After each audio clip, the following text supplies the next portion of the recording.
সদৌ অসম সোণোৱাল কছাৰী ছাত্ৰ সন্থাৰ 57 সংখ্যক কেন্দ্ৰীয় প্ৰতিষ্ঠা দিৱস উদযাপন অসমৰ আদিম ভূমিপুত্ৰ তথা উত্তৰ পূৰ্বাঞ্চলৰ তৃতীয় বৃহৎ জনজাতি সোণোৱাল কছাৰীসকলৰ আটাইতকৈ পুৰণি জাতীয় সংগঠন সদৌ অসম সোণোৱাল কছাৰী ছাত্ৰ সন্থাই চলিত বৰ্ষৰ 18 ফেব্ৰুৱাৰীত 57টা বছৰ গৰকিব সংগঠনটোৰ প্ৰতিষ্ঠা দিৱস উপলক্ষে সদৌ অসম সোণোৱাল কছাৰী ছাত্ৰ সন্থাৰ উদ্যোগত তিনিচুকীয়া জিলা সমিতিৰ সহযোগত মাকুম আঞ্চলিক সমিতি আৰু মাকুম অঞ্চলবাসীৰ আতিথ্যত 57 সংখ্যক কেন্দ্ৰীয় প্ৰতিষ্ঠা দিৱস মাকুম নাহৰণি গাঁও শুভ বৰুৱা সমন্বয় ক্ষেত্ৰত আজি বিস্তৃত বাৰে ৰহণীয়া কাৰ্যসূচীৰে অনুষ্ঠিত কৰা হয় পুৱা পতাকা উত্তোলন কৰে সদৌ অসম সোণোৱাল কছাৰী ছাত্ৰ সন্থাৰ সভাপতি দেৱানন্দ চেলেঙে স্মৃতি তৰ্পণ কৰে সদৌ অসম সোণোৱাল কছাৰী ছাত্ৰ সাধাৰণ সম্পাদক পৰীক্ষিত সোণোৱালে তাৰ পাছতে সংগঠনটোৰ প্ৰতিষ্ঠাপক তথা প্ৰাক্তন সভাপতি প্ৰয়াত গুণাৰাম ঢেকিয়াল আৰু সাধাৰণ সম্পাদক প্ৰয়াত শুভ বৰুৱাৰ প্ৰতিচ্ছবিত বন্তি প্ৰজ্বলন আৰু মাল্যাৰ্পণ কৰি পতাকা উত্তোলন স্থলীত সোণোৱাল কছাৰী গায়ন বায়ন আৰু কৃষ্টি প্ৰদৰ্শন কৰা হয়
পৰৱৰ্তী কাৰ্যসূচী চিত্ৰাংকন প্ৰতিযোগিতা জনগোষ্ঠীয় কৃষ্টি প্ৰদৰ্শন আৰু সাংস্কৃতিক অনুষ্ঠান মুকলি সভা অনুষ্ঠিত হয়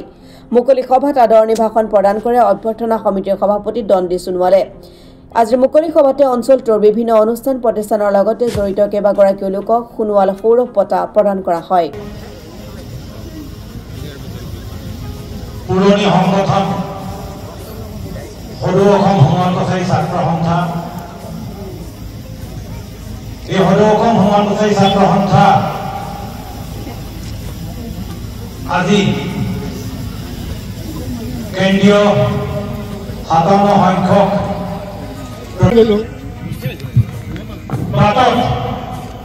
সদৌ অসম সোণোৱাল কছাৰী ছাত্ৰ সন্থাই 1968 চনত জন্ম লাভ কৰা সেই সময়ৰ শ্ৰদ্ধাৰ প্ৰতিষ্ঠাপক সভাপতি গুণাৰাম ঢেকিয়াল সংবিধান প্ৰদত্ত অধিকাৰ আমাৰ ন্যায্য প্ৰাপ্তি আৰু এই ন্যায্য প্ৰাপ্তি অধিকাৰ পাবৰ কাৰণে আমি সদায় সংঘবদ্ধ হৈ সংগ্ৰামী যাত্ৰাৰে আমি কাম কৰিব লাগিব আজি অসমৰ অসম চৰকাৰ আছে ভাৰতত ভাৰত চৰকাৰ আছে সোণোৱাল কছাৰী জনগোষ্ঠীটোৰ বৰ্তমানৰ সাধাৰণ সদৌ অসম সোণোৱাল কছাৰী ছাত্ৰ সন্থাৰ সভাপতি হিচাপে প্ৰতিষ্ঠাকালত যিসকল ব্যক্তিয়ে এই জনগোষ্ঠীৰ ছাত্ৰ সংগঠনটোক জন্ম দিলে সেইসকল স্বনামধন্য ব্যক্তি প্ৰতিষ্ঠাপক সভাপতি গুণাৰাম ঢেকিয়াল প্ৰতিষ্ঠাপক সাধাৰণ সম্পাদক শুভ বৰুৱাদেৱলৈ আমি শ্ৰদ্ধা জ্ঞাপন কৰিছোঁ সমান্তৰালভাৱে এই সময়ত আমাৰ এই জনগোষ্ঠীটোক একত্ৰিত কৰিবৰ কাৰণে যি ছাত্ৰ সংগঠনৰ জন্ম দিছিল তেওঁলোকলৈ আমি এই চেগতে আমি প্ৰথমে তেওঁলোকক আমি শ্ৰদ্ধা জ্ঞাপন কৰিছোঁ আৰু সমান্তৰালভাৱে 1968 চনত জন্ম লাভ কৰা এই সদৌ অসম সোণোৱাল কছাৰী ছাত্ৰ সন্থাই এক দীঘলীয়া যাত্ৰা আজি 57 বছৰ বছৰত ভৰি দিছে গতিকে 57 বছৰে বিভিন্ন ধৰণৰ ঘাট প্ৰতিঘাত থকাৰ পাছতো যে সদৌ অসম সোণোৱাল কছাৰী ছাত্ৰ সন্থাই আজিও অসমৰ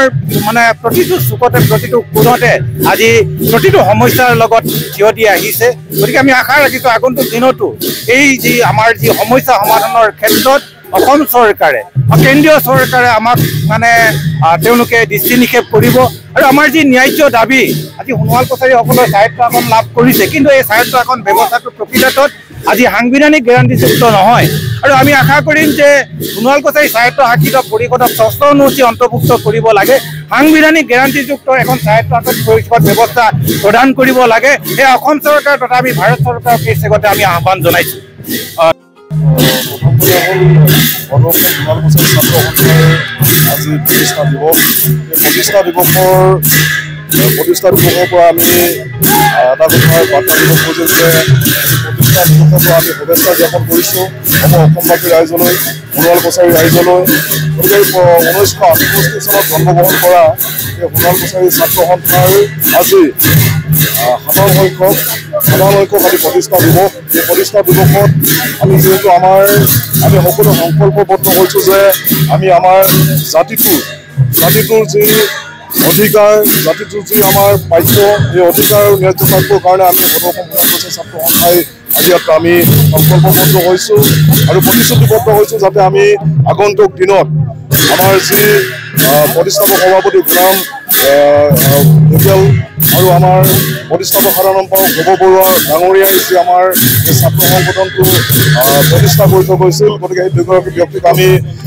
শ্ৰদ্ধাৰে সোঁৱৰিছোঁ আৰু শ্ৰদ্ধা জনাইছোঁ আৰু আমি আগন্তুক দিনত আশীৰ্বাদ বিচাৰিছোঁ যাতে আমি জনগোষ্ঠীটোৰ কাৰণে আমি ভালভাৱে আমি কাম কৰি যাব পাৰোঁ। আমাৰ এইটো এটা ন্যায্য প্ৰাপ্তি, যিহেতু আমি ভাৰতৰ সংবিধানৰ ভিতৰত আমি যিটো আমাৰ অধিকাৰ আছে সেইটো আমাৰ প্ৰাপ্য। গতিকে আমি অসম সোণোৱাল কছাৰী ছাত্ৰ সন্থাই অকল আমি অসম চৰকাৰৰ ওচৰত যে আমি চিটটো আমি দাবী কৰি আছোঁ এনে নহয়। আমি সিদিনা আমি দিল্লীত গৈ আমি কেন্দ্ৰীয় মন্ত্ৰী, কেন্দ্ৰীয় সাংসদ আমি সকলোকে আমি লগ কৰি আমাৰ চিটটো আমি আগবঢ়াই আছোঁ আৰু আমি চিটটো আমাৰ লাগে বুলি আমি ইতিমধ্যে দাবী কৰি আহিছোঁ।